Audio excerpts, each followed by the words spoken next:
This video is introducing the words for Set 2 for second trimester. The first word this week is harrowing, H-A-R-R-O-W-I-N-G. Harrowing is an adjective, and the only form of the word is harrowing, although you can say harried, which is to be troubled or bothered, which is a similar word, but not exactly the same word. Harrowing is an adjective meaning extremely distressing, disturbing, or frightening. Our link this week is hare rowing, hare like a rabbit, you can see in the picture. And the sentence we're writing down is a harrowing experience for a hare rowing. Make sure this week that you write down the link that we have here, and you write down the sentence that we have here as well. Once we get to second and third trimester, you will get to have a little bit more creativity in coming up with your own links and your own sentences. But as we get used to this format of cartoon vocabulary, I do want you to write down the links and the sentences that we have here. Looking at a sample sentence, this one's a great one.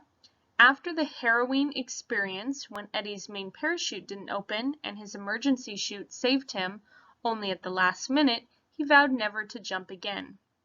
I'm pretty sure that if I was jumping out of an airplane and my main parachute didn't open, that would be super distressing or disturbing or frightening. So that would definitely be a harrowing experience. Word number 2 is truculent. T-R-U-C-U-L-E-N-T.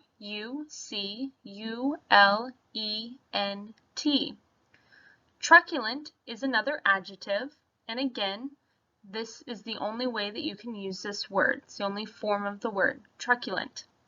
And truculent means inclined toward conflict or eager to fight. The link is truck you lent, and we have the sentence, the truck you lent Uncle Frank made him truculent. You can see because the truck is not working very well. The door is falling off right here. There's wheels falling off. It's broken. That if that had happened to my car, I would be inclined toward conflict as well and want to really yell at the person who gave me that car. Looking at a sample sentence on the side, and remember you do not have to write down the sample sentences. They're just there to help you learn how to use the words.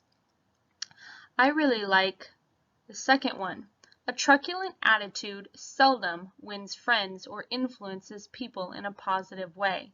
If you're often inclined toward conflict or eager to fight, people are probably not going to want to be around you very much. Moving on to the third word. The third word is obtuse. O-B-T-U-S-E. Obtuse is another adjective, and it means lacking intelligence, difficult to comprehend, not quick or alert in perception or feeling. I think for your own definition, something like stupid or idiotic might be a good definition for obtuse. The link is noose. If you don't know what that is, it's when we use a rope to hang something, not a positive word. But the link is noose, and it means don't be obtuse, or the sentence is don't be obtuse. The horse thief gets the noose, not the horse. So you can see that these guys are being obtuse because they're hanging the wrong person. Actually, not even a person, it's a horse. There are some sample sentences over on the right-hand side, like the obtuse boy failed every class, or many believe that there was a hidden meaning behind the obtuse lyrics of the song. Now in the second sentence, obtuse doesn't necessarily mean stupid, but it means difficult to comprehend. So you can see that this word can be used in a couple of different ways. This word can be used as an adverb, and you can say obtusely. So I'd encourage you to put that in your notes on your template, that you could add an ly to the end and have something like, our attorney said that the contract was so obtusely written that she had to rewrite the whole thing. basically meaning that it was so difficultly written that she had to rewrite the whole thing. Word number 4 this week is idiosyncrasy. I-D-I-O-S-Y-N-C-R-A-S-Y. Idiosyncrasy. Idiosyncrasy is a noun, and it means a behavioral quirk or a person's idea about behavior that's different from others. So basically those kind of weird little things that people do that not everyone else does, but makes us unique and special, those are our idiosyncrasies. The link is Sync Crazy, and the sentence we have this week is Waldo's artistic idiosyncrasy is he's sync crazy. So if someone was really crazy about syncs, that would be kind of different from a lot of other people or the norm. So that would be an idiosyncrasy. I know that my idiosyncrasy, or one of them, is that I really hate clicky pens. And that sound of clicky pens makes me want to pull my hair out, just like this lady. Looking at a sample sentence over here on the side, we have Harriet had a way of smacking her lips every time you asked her a question, a seemingly harmless enough idiosyncrasy, except that it drove you crazy after a while. And although it's not here, if you make idiosyncrasy plural, make sure that you have an I, E, S at the end instead of YS. The fifth word that we have this week is laconic. L-A-C-O-N-I-C, laconic. Laconic is another adjective, and it means brief or using few words. So the definition of laconic is actually laconic, or brief. The link we have this week is tonic. And if you're not sure what tonic is, in olden times, they would have referred to their medicine as being tonic. And the sentence we have is Grandma was laconic when it came time for Grandpa's tonic. So she used few words. She just used a bat instead. Some of the sample sentences we have over here. We have Benjamin's laconic speech habits gave him a reputation for thoughtfulness and intelligence. So in a sense, Benjamin spoke using few words, but they must have been really great words, because he had a reputation for thoughtfulness and intelligence. You can say laconically for laconic, and we could say the fictional heroes of the Old West were usually cowboys who spoke laconically, when at all.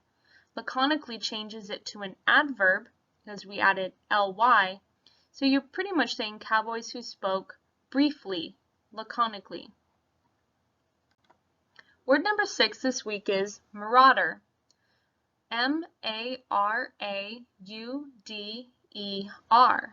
Marauder is a noun, and it means a raider or intruder. So the definition of marauder is quite laconic. And the link we have for marauder is Ma Raider. Here's our Ma Raider right there. She's raiding her children's room. And the sentence we have is the fiercest marauders are Ma Raiders. Another sentence, just to show you how the word is used, is among the legendary pirate marauders of the 18th century were Captain Kidd, Calico Jack Rackham, Charles Vane, Blackbeard, and Sir Henry Morgan. So, because it's a noun, you can make marauders plural. You can also use marauders in a different way and add an ing at the bottom and say, during the Civil War, marauding bands of Confederate guerrillas raided Union supply lines in the Midwest. And think for a moment, what part of speech might that be? Since we have ing at the end, it's pretty simple, it lets you know that it is a verb. I might add that into my notes that you can use marauder as a verb by saying marauding. Seventh word we have this week is enrapture. E-N-R-A-P-T-U-R-E. Enrapture is a verb, and it means to delight, to thrill, or to give pleasure. Now, because enrapture is a verb, we can have enraptured with an ed at the end for past tense, or enrapturing with ing.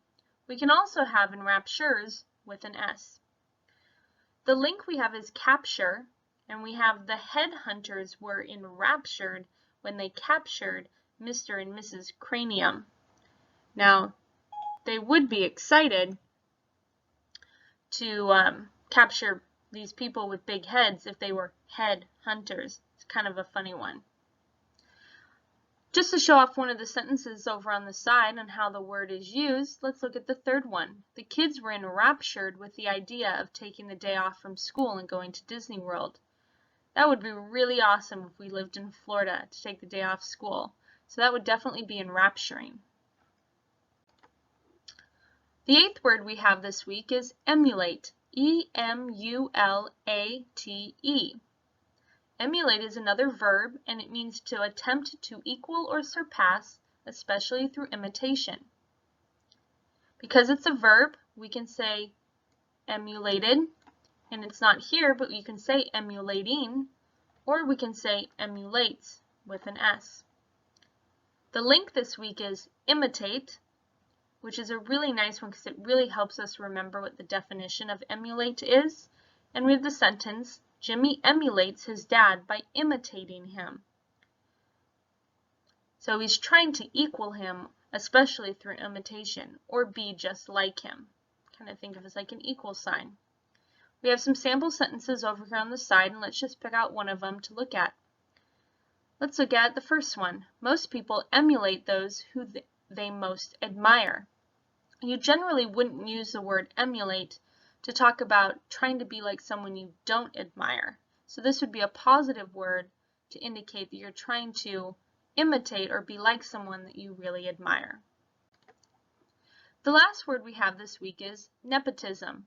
N-E-P-O-T-I-S-M. Nepotism is a noun, and it means favors shown by those in high positions to relatives and friends. This word's a little bit tougher to understand, but let's look at the picture. So in this picture, this is the boss, and this is his nephew. And he's given his nephew a job, and his nephew isn't doing a very good job at his job. And so the boss is saying, even if you are my nephew, there's a limit to what I can sweep under the carpet. So he's basically saying you're making a lot of mistakes and I haven't fired you yet. And for the only reason being you're my nephew. So that would be a favor shown to someone else because they're a relative. That would be nepotism.